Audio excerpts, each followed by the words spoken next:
तो हेलो दोस्तों, तो कैसे आप लोग। मैं आशा करता हूं कि आप अच्छे होंगे, स्वस्थ होंगे, मस्त होंगे और अपनी पढ़ाई मन लगा के कर रहे होंगे। आपके इस प्यारे से यूट्यूब चैनल निशा कोचिंग क्लासेस पे आपका स्वागत है। तो आज के क्लास में आप पढ़ने वाले हैं प्रकाश के परावर्तन को, प्रकाश के परावर्तन यानी रिफ्लेक्शन ऑफ लाइट को। तो आज के क्लास को समझने के लिए आपको इस वीडियो के शुरू से लेकर अंत तक बने रहना होगा। तो आज के क्लास को बिना वक्त गवाए शुरू करते हैं। चलिए, अगर आपको वीडियो अच्छे से समझ में आए और अच्छे से अच्छा लगे और आपका कॉन्सेप्ट क्लियर हो तो चैनल को सब्सक्राइब करना मत भूलिएगा और चैनल को लाइक एंड शेयर जरूर कर दीजिएगा। चलिए, प्रकाश का परावर्तन। प्रकाश का परावर्तन बोलने से पहले मैं आपको एक चीज समझाना। प्रकाश का परावर्तन देखिए किसको कहते हैं। प्रकाश की किरणों का किसी वस्तु से टकरा कर वापस लौटने की घटना को प्रकाश का परावर्तन कहते हैं। ये बात बिल्कुल ही गलत है, क्योंकि प्रकाश की परावर्तन की घटना में बिना परावर्तक सतह के परावर्तक नहीं हो सकता है। अगर आप ये बोल रहे हैं कि प्रकाश की किरणों का किसी वस्तु से टकराकर वापस लौटने की घटना को प्रकाश का परावर्तन कहते हैं, तो आपने जो बोला कि प्रकाश किरणों का किसी वस्तु से किसी वस्तु के रूप में, क्या पता अवशोषक सतह हो, परावर्तक सतह नहीं हो। अगर अवशोषक सतह हुआ तो क्या होगा देखिए, अगर मान ली प्रकाश किरण आई, मेरे ऊपर पड़ गया, मेरा शरीर मान लिया अवशोषक सतह है, तो प्रकाश किरण को अवशोषित कर लेगा, रख लेगा, अपने पास रख लेगा, जाने ही होने देगा। मगर प्रकाश का परावर्तन क्या है? प्रकाश किरणों का आना फिर लौट के जाना, तभी तो प्रकाश का परावर्तन कहलाएगा। प्रकाश के परावर्तन होने की परावर्तक सतह होना चाहिए। परावर्तक सतह होगा तभी ना प्रकाश किरणों को परावर्तन करेगा, परावर्तित करेगा किरण को, तो परावर्तक प्रकाश का परावर्तन होगा। आप ये बोलना बिल्कुल ही गलत हो जाएगा आपको कि प्रकाश किरणों का किसी वस्तु से टकरा के वापस लौटने की घटना को प्रकाश का परावर्तन कहते हैं। नहीं, ये बिल्कुल गलत है। गलत नहीं है, कई मामला में सही हो सकता है। जो आप जो बोल रहे हैं किसी वस्तु, क्या पता किसी वस्तु में कभी कभी परावर्तक सतह होगा, तो प्रकाश का परावर्तन आपका नियम तब तो सही हो जाएगा। अगर मान लिया अवशोषक सतह कभी हो गया तब क्या कीजिएगा? आपका प्रकाश का परावर्तन गलती हो जाएगा, प्रकाश का परावर्तन आपका गलती हो जाएगा। चलिए, हम बोल रहे हैं, देखिए, प्रकाश की किरणों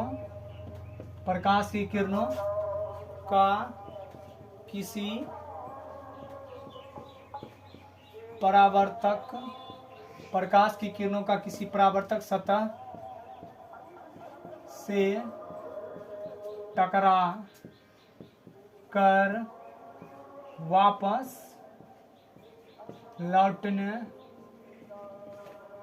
लौटने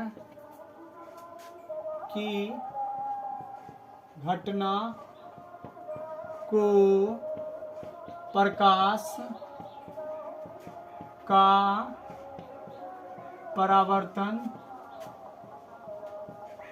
परावर्तन कहते हैं। प्रकाश का परावर्तन कहते हैं। फाइनली हमने क्या बोला? प्रकाश किरण है, प्रकाश किरणों का आना, टकराना, फिर चले जाना प्रकाश का परावर्तन कहलाता है। प्रकाश किरणों का आना, टकराना, फिर चले जाना। प्रकाश किरणें आती है, टकराती है, फिर चली जाती है। तो प्रकाश किरणों का, अब मान लीजिए प्रकाश किरण आई है, टकराई, चली गई, प्रकाश किरण कहीं नहीं टकरा जाएगा। मान लीजिए अवशोषक सतह है, तो प्रकाश किरण उसको अवशोषित कर लेगी, जाने पकड़िए धरिए लेगा, उसको जाने ही नहीं देगा। तो परावर्तन कैसे हो गया? तो आप मानिए आपको लड़ाई करना है तो कैसे आदमी से कीजिएगा? लड़ाकू आदमी से लड़ाई कीजिएगा तब लड़ाई होगा, क्योंकि आप उसको मारिएगा एक फट हो जाएगा, एक फट आपके मुंह पे, आप भी मारिएगा वो भी मारेगा, दोनों लड़ाई हो जाएगा, लड़ाई हो गया। आपको लड़ाई करना क्या कीजिएगा? बढ़िया आदमी पास, पूरा सुसज्जन आदमी पास जाइएगा, एक था मारिएगा नहीं, गाल में तो हो गाल देगा, फिर मारो न, लड़ाई नहीं होगा, वहाँ प्रेम बढ़ जाएगा, क्योंकि एक व्यक्ति आपसे लड़ाई करना नहीं चाहे। अगर आपको परावर्तन करना है तो परावर्तक सतह है, परावर्तक सतह परावर्तन के लिए, अवशोषक सतह नहीं है। प्रकाश परावर्तन करना है तो आपको परावर्तक सतह होना चाहिए, अवशोषक सतह नहीं होना चाहिए, समझे? तो चलिए, फाइनली हमने क्या देखा? प्रकाश की किरणों का किसी परावर्तक सतह से टकरा कर वापस लौटने की घटना को प्रकाश का परावर्तन कहते हैं। तो मान लीजिए यहाँ पे प्रकाशीय स्रोत है, प्रकाशीय स्रोत के रूप में हम टॉर्च है, और यहाँ पे परावर्तक सतह है।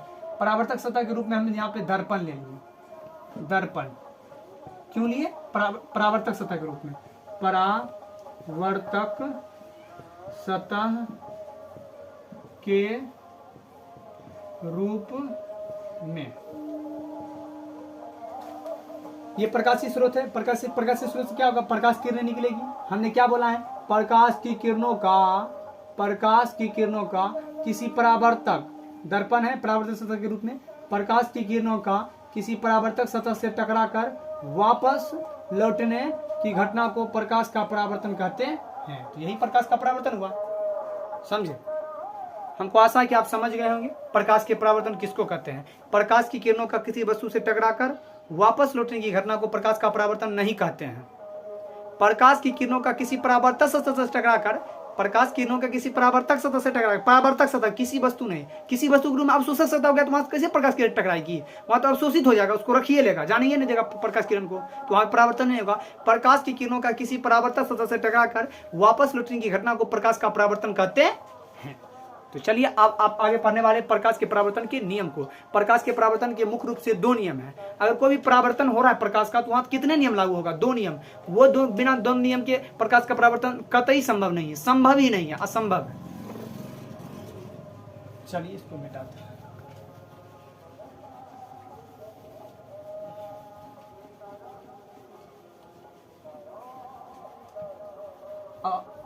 अब अपना देखने वाले प्रकाश के परावर्तन के नियम।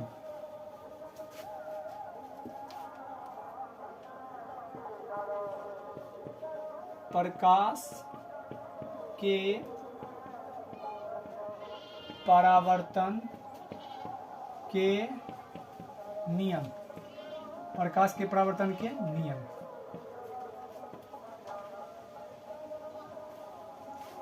हमने क्या बोला, प्रकाश के परावर्तन के मुख्य रूप से 2 नियम हैं।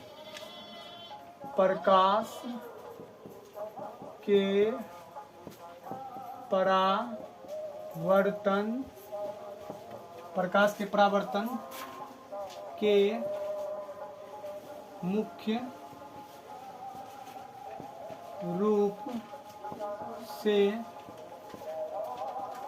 2 नियम हैं। प्रकाश के परावर्तन के मुख्य रूप से कितने नियम, आपके ऑब्जेक्टिव में पूछेगा प्रकाश के परावर्तन के कितने नियम होते, तो आप बोलिएगा 2 नियम। प्रकाश के परावर्तन के मुख्य रूप से 2 नियम होते हैं। बारी बारी से अपना दोनों नियम को देखते हैं। पहला नियम, पहला नियम,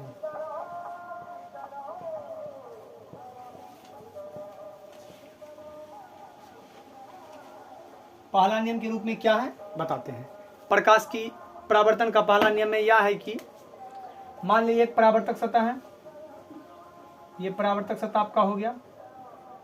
परावर्तक सतह क्या होता है, प्रकाश किरणें आती है, जो परावर्तक सतह पे जो प्रकाश किरण आती है उसको बोलते हैं आपतित किरण। ये हो गया आपतित किरण, आपका आपतित किरण, ये आपका आपतित किरण हो गया।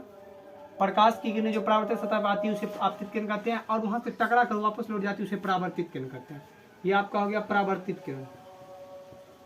परावर्तित किरण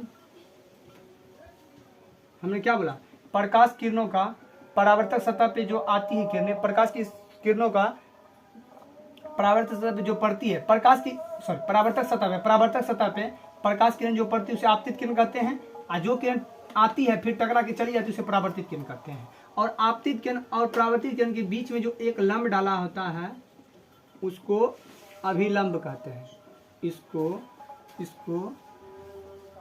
इसको अभिलंब कहते हैं, इसको अभिलंब कहते हैं। और आपतित किरण, परावर्तित किरण तथा आपतन बिंदु जो तीनों एक तल पर होता है उसको आपतन बिंदु कहते हैं, इसको आपतन बिंदु कहते हैं।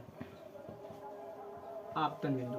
आपके प्रकाश के परावर्तन का पूरा पहला नियम निकल चुका है। पहला नियम क्या है देखिए, आपतित किरण, परावर्तित किरण तथा आपतन बिंदु पर डाला गया अभिलंब, ये तीनों एक ही तल में होता है। 1 2 3, 1 2 3। आपतित किरण, परावर्तित किरण तथा आपतन बिंदु पर डाला गया अभिलंब तीनों एक ही तल में होता है। प्रकाश के परावर्तन का पहला नियम है। प्रकाश के परावर्तन का पहला नियम क्या है, आपतित किरण, परावर्तित किरण तथा आपतन बिंदु पर डाला गया अभिलंब तीनों एक ही तल में होता है।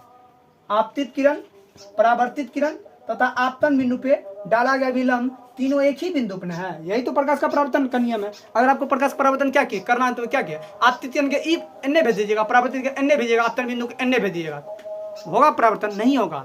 अगर प्रकाश का परावर्तन करना है तो एक परावर्तक सतह होना चाहिए, उसी पे एक आपतित किरण आना चाहिए, उसी से टकरा के फिर वापस लेना जाना चाहिए, वो हो गया परावर्तित। और आपतित और परावर्तित के बीच में एक अभिलंब होना चाहिए और वो आपतन बिंदु पर होना चाहिए। आपतित किरण, परावर्तित किरण, आपतन बिंदु पर डाला गया अभिलंब, तीनों एक ही तल में होता है। यही बात तो हम आपको समझाना चाह रहे हैं। प्रकाश परावर्तन की जरूरत की करेगा? बॉल मार देंगे अन्य जाएगा अन्य, आपतन कौन अन्य, परावर्तन कौन अन्य, अनम नहीं होगा। तीनों एक ही तल पर होना चाहिए। आपतित किरण, परावर्तित किरण तथा आपतन बिंदु पे डाला गया अभिलंब, तीनों एक ही तल में होता है। प्रकाश के परावर्तन का पहला नियम है। अगर मान लीजिए आपतित किरण, परावर्तित किरण दोनों एक तल पे है, दोनों एक तल पे, अभिलंब नहीं है तो प्रकाश का परावर्तन नहीं हुआ, प्रकाश का रिफ्लेक्शन नहीं हुआ। समझे? अब देखिए एक और पॉइंट, अभिलंब तथा आपतित किरण, आपतित किरण अभिलंब के बीच को कोण को कहते हैं आपतन कोण। आपतन कोण, ध्यान से सुनिएगा, प्रकाश के परावर्तन का दूसरा नियम निकल रहा है। आपतित किरण और अभिलंब के बीच कोण को आपतन कोण कहते हैं, परावर्तित किरण और अभिलंब के बीच को परावर्तन कोण कहते हैं। परावर्तन कोण, परावर्तन कोण को कोण आर द्वारा सूचित करते हैं, कोण आर द्वारा। आपतन कोण को कोण आई द्वारा सूचित करते हैं। अब प्रकाश के परावर्तन के दूसरे नियम में क्या होगा? आपतन कोण, ये जो आपतन कोण है, आपतन कोण और ये परावर्तन कोण दोनों बराबर होता है। अगर मानिए आपतन कोण 30 डिग्री है तो परावर्तन कोण भी 30 डिग्री होगा। आपको परावर्तन कोण नापने की कोई जरूरत नहीं है। आपके बिहार बोर्ड में क्वेश्चन एक तरह से पूछता भी है कि प्रकाश के परावर्तन में आपतन कोण का मान 45 डिग्री है तो परावर्तन कोण का मान कितना होगा? आपने क्या पढ़ा प्रकाश के परावर्तन के नियम में? आपतन कोण का मान परावर्तन कोण के मान के बराबर होता है। अगर आपतन कोण का मान 45 डिग्री तो परावर्तन कोण का 45 डिग्री होगा, क्योंकि उसका दोनों का मान बराबर होता है। तो चलिए फाइनली बारीकी से इस दोनों नियम को अपना लिख लेते हैं।